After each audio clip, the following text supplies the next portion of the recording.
Thank you very much. Thank you very much. Well, it's really, really nice to be here and really nice to see all of you here. And also, thank you. I want to thank the organizers for inviting me here. When I heard that there's a society of Vietnamese people living in Finland who are interested in entrepreneurship and they are organizing a gathering every, I don't know how often, every month, every... Bi-weekly. Bi-weekly, yeah, wow, and you had 70 people coming here. I think that was just great, and I'm really honored to be here. So my topic for this talk is called innate confidence. You were born to thrive and succeed, and in these 20 or so minutes that I was giving, I want to introduce you to this. This idea that confidence, I'm sure all of you, I don't need to ask you, or I don't need to explain you what confidence means. If there's someone who doesn't know what confidence means, please raise your hand, or someone who thinks it's not something that you need. So I think everyone kind of acknowledges that confidence is something that it's one of the building blocks that behind our minds, behind the scenes, so to say, that explains a lot of explains why people are successful in their given area. So I work with athletes, I don't know your name. I'm sorry. Juan. Juan. Yeah, you can say Juan. Juan. Yeah. Juan said, I work with athletes. I work with entrepreneurs. I work with artists. I also work with basically anyone who kind of feels like there is more to their potential that they're maybe getting out, that they're reaching at the moment. And I help them to kind of overcome some of the limits that they have innocently created with their own mind that's kind of stopping them from taking action. And I want to start my talk here. Yeah. So here's some factual information of what I do. So I work as a mental coach and from an entrepreneurial basis. I've written a book called Itseluottamus, so that's self-confidence in Finnish. And unfortunately, it hasn't been translated into English yet, but I hope it will at some point, so to make it more available to people. Also, I work as a motivational speaker, and I'm also a podcast host. Me and my colleague Antti Vanhanen, we have this podcast called Senittäjät, but also that's also in Finnish, so unfortunately it might not be available to all of you. And kind of like what I talk about, my work and all that is very tied, kind of like my journey as an entrepreneur, as a coach, is very much tied to my personal story. When I was 16 years old, up until I was 16 years old, I was like everyone else, so to say. I was, like sometimes I say, I was born with 2 healthy legs, and obviously if you look at me now, that's not the case now. But I was born with 2 healthy legs. I was a very athletic person. I played ice hockey, which you may have seen is quite a big thing here in Finland. I also played football, soccer. And in any ways, I was very active and a sportive person.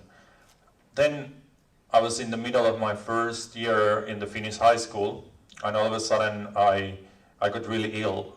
I got something called, it was a condition called inflammatory spinal cord disease, which means that inside my spinal cord, where all the nerves go from the nerve channels from the brain to the legs, travel to your spinal cord, and inside the spinal cord there was a inflammatory condition, and that put pressure on the spinal cord, and the result of that was that I lost all strength in my legs.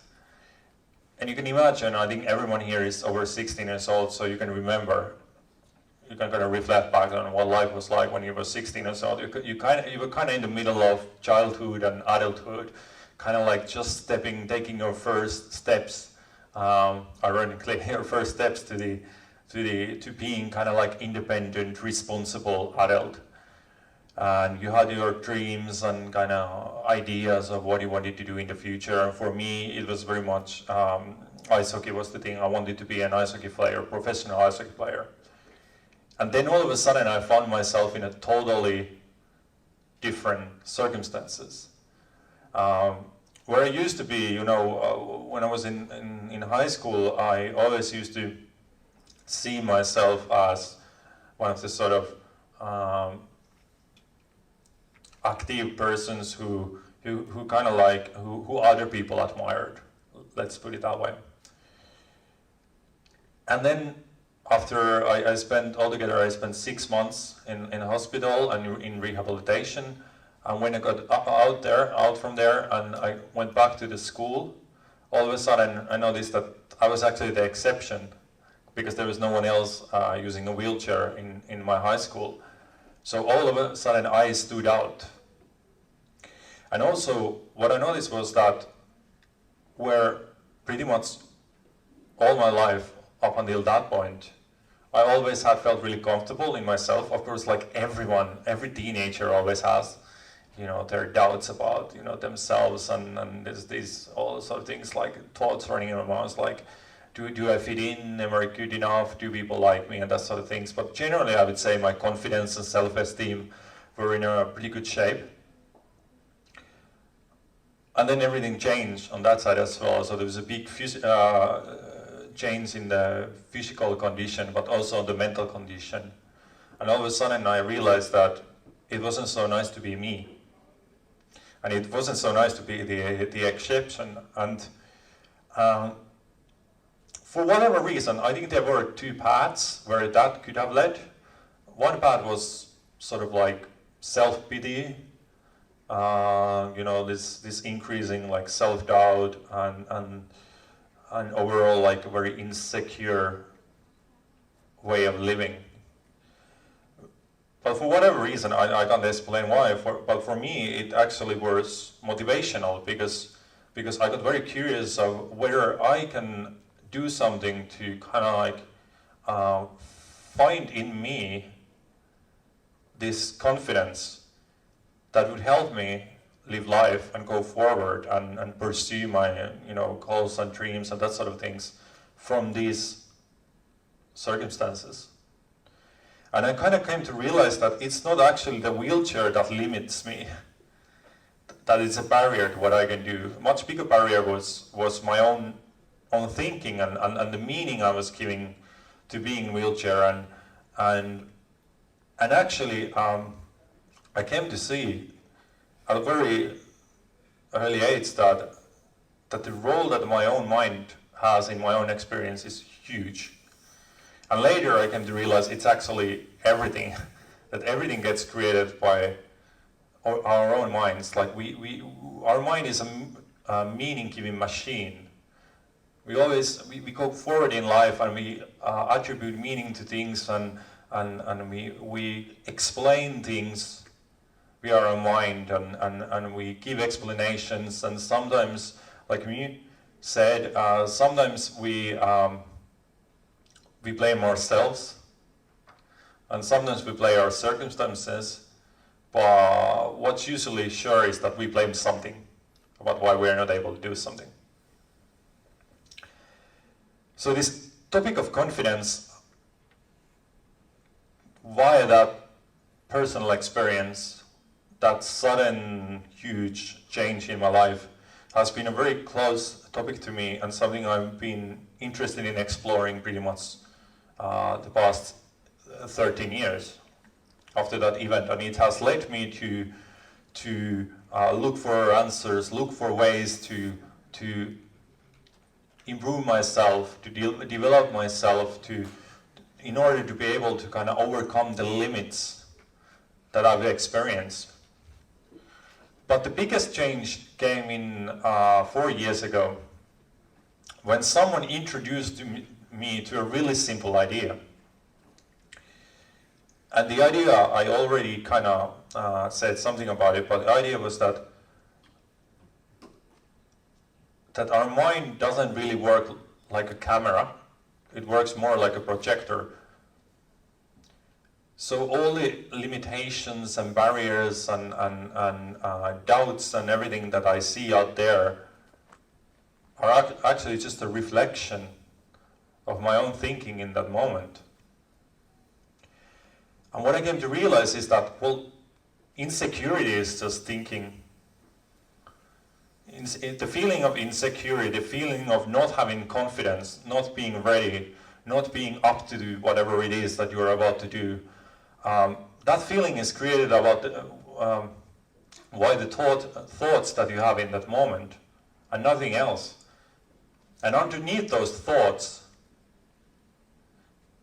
we have a kind of like a space of confidence. I sometimes talk about it as a space of confidence. It's like if you think about the sun. You know, the sun is always there, right? Except during the night, but during the daytime, the sun is always there. But we don't always see it, like we haven't seen the sun for like, I don't know, like 3 months or something. But it doesn't mean the sun isn't there during the day. And we kind of know that. We don't go look around looking for the sun. We don't go around like, whoa, I've lost the sun, how can I get the sun back? Well, some people may do that, I don't know, but generally, we don't do that. And it's kind of the same, come to realize it's kind of the same with confidence. That there's kind of space inside of us where we feel confident, where we kind of feel okay in ourselves, where we feel comfortable in ourselves. But we don't always see that. Because we have so many thoughts, we have so much thinking, we have so much meaning, and then the mind is just going on such a quick pace that it's really difficult to see through all those. I see them as, I sometimes talk about them as thought clouds. So there are these thought clouds, and then we kind of get lost at them, and we look at this cloud, and then we look at this cloud, and then we see there's more clouds in there, and we kind of get lost in our thinking.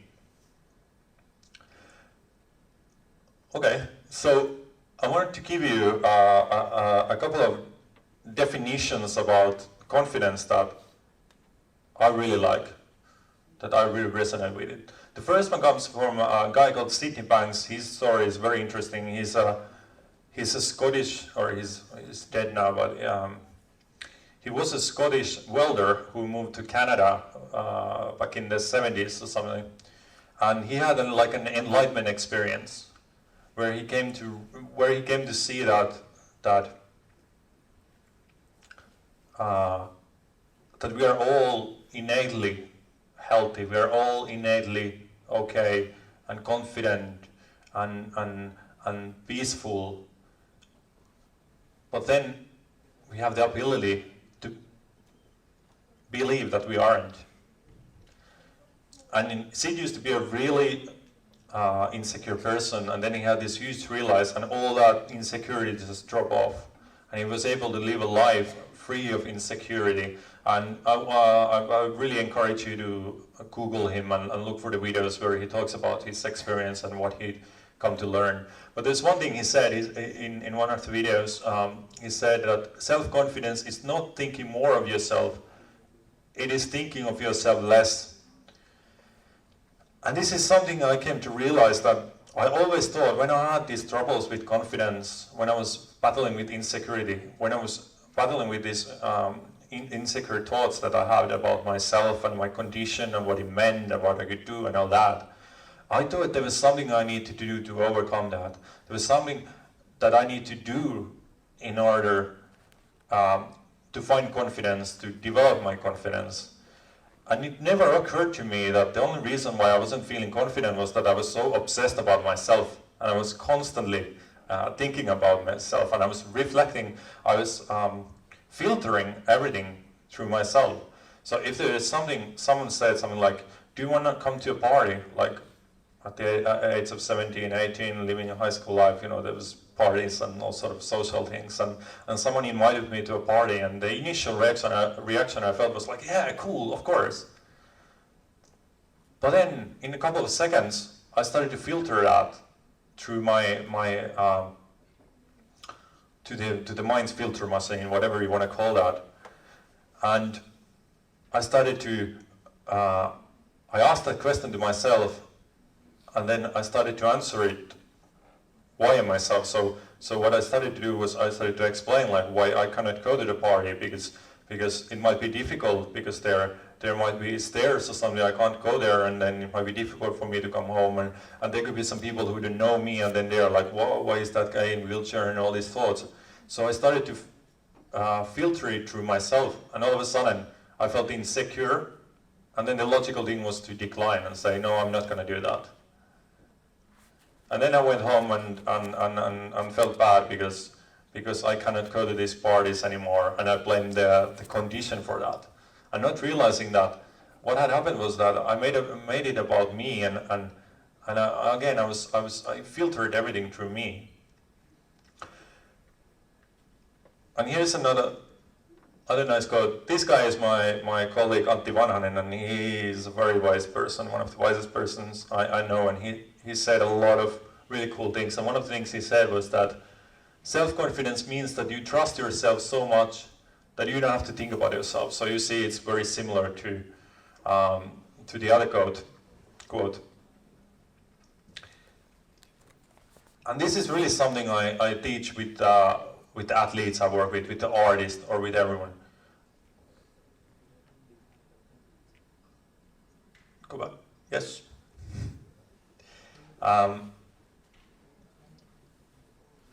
When you ask an athlete,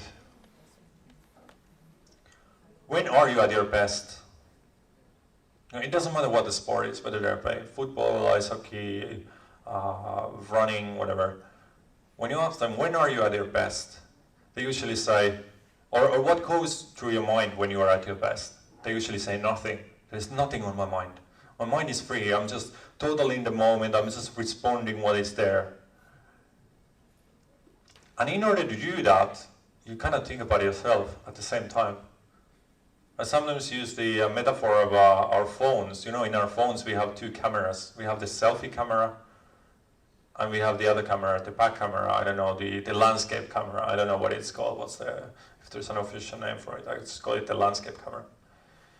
And our phones are made to work in a way that we can only have either one on at one time. So we can either have the selfie camera on, or we can have the landscape camera on. And it's kind of the same with our minds, with our experience, when we are playing a sport, when we are giving a talk, when we are, going in a job interview, when we are pitching our idea to an audience. The more our focus, our attention is outward, we have our own landscape camera on, and we're not thinking about ourselves, we're not filtering the experience through ourselves, we don't give meaning to it, we don't think it's our job and our responsibility to whatever it is that needs to be done, and we just put our focus outward, we thrive. That was one of the headline I had for this talk was, you were born to thrive and succeed. And that comes from that idea. Because if you look at really young children, that's the natural place where they come from. So when you have a little kid who's learning to walk, that ties to your talk about failure, because learning to walk is constant failing. That's how you learn to walk. Like first you can barely stand at your 2 feet, and then you're able to take maybe one step, and then you fall down, and the next time you go up again, you're able to take 2 steps, and then you fall down. But at no point the little kid goes like, okay, this is not for me. I'm just not good enough. I need to go find more confidence. I need to do something to work on myself, to work on my mental side. No, that's like the natural way. That's why I call it innate confidence. In our book, we introduce this idea of innate confidence, that confidence we are born confident. Everyone is born confident. And that shows in that we are willing to throw ourselves in when we learn to walk, we learn to talk, and we fail, and it's really actually very miserable when we try these things for the first time. And then something happens. I don't know, at the age of 3, 4, 5, we start to have this, our cognitive mind starts to work, our analytical mind, and we start to have these thoughts about what we can do and what we cannot do, and then we don't realize that we are actually making that up in our minds. It's not real.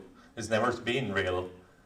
And we're just making those thoughts up, and then we see, oh, this, I can't do this, I'm not good enough for this, I don't have talent for this.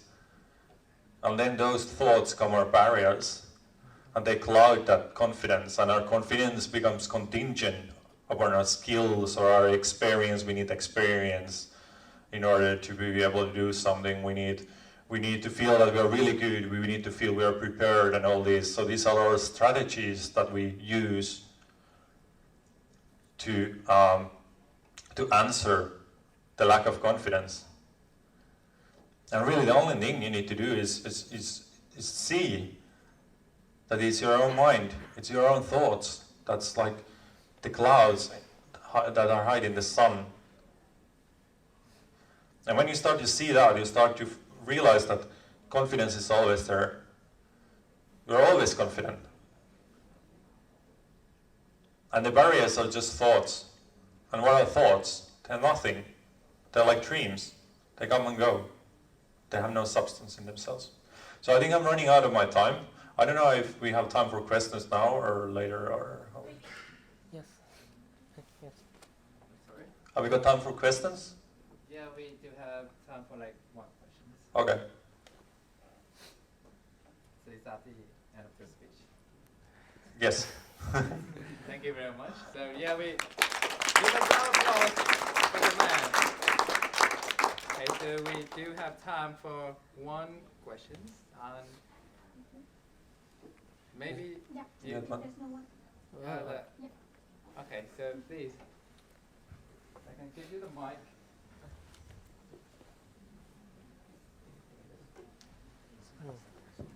Hi, thanks for coming. Nice presentations. What I would want to ask or want to hear about your, about I don't know about experience or opinion, but I want to hear about the facts that you say that to think less about yourself. But if you start to think less about yourself, how do you keep up with your self-awareness? Because if you don't think about yourself, you don't see your problems anymore. And if you don't see your problems anymore, you'll be into a state of fix that you kind of got confident because you don't have a problem. Or is that just because you don't see the problem? Well, that's a very good question. The way I see it is that, like, you don't need to, like self-awareness happens naturally. Like, you do something and you say you didn't succeed, and you're gonna reflect like, oh, what happened there? And that's very natural. And what I mean is that that's also like outward focused. So you see like, okay, what happened there? And then you kind of see that, okay, like, I didn't put enough effort, or I should have done this, I should have done that. And then you kind of make a mental note of that, and you kind of learn from that, and that's very natural, and that's what we do. What I mean about thinking about yourself is that you start blaming yourself, or you start to analyze yourself in a way that's not really necessary. Because also the other idea that I wanted to introduce is that the best learners in the world are arguably young children, and I think it's because they just try, and then if something doesn't work, they kind of make a mental note of that automatically, and then they adjust and they try again. But they don't start this kind of self-talk around it, and they don't they don't give meaning to that. They don't think about it they don't have even the concept of me developed yet. So the idea of that, it was, their fault, or putting myself in their position, it was like my fault. I did something more. I should already have learned to walk. I should have already learned this or that. That doesn't exist. They're free of that, and that's why the learning is so quick, because it's just a biological instinct. I don't know if that answered.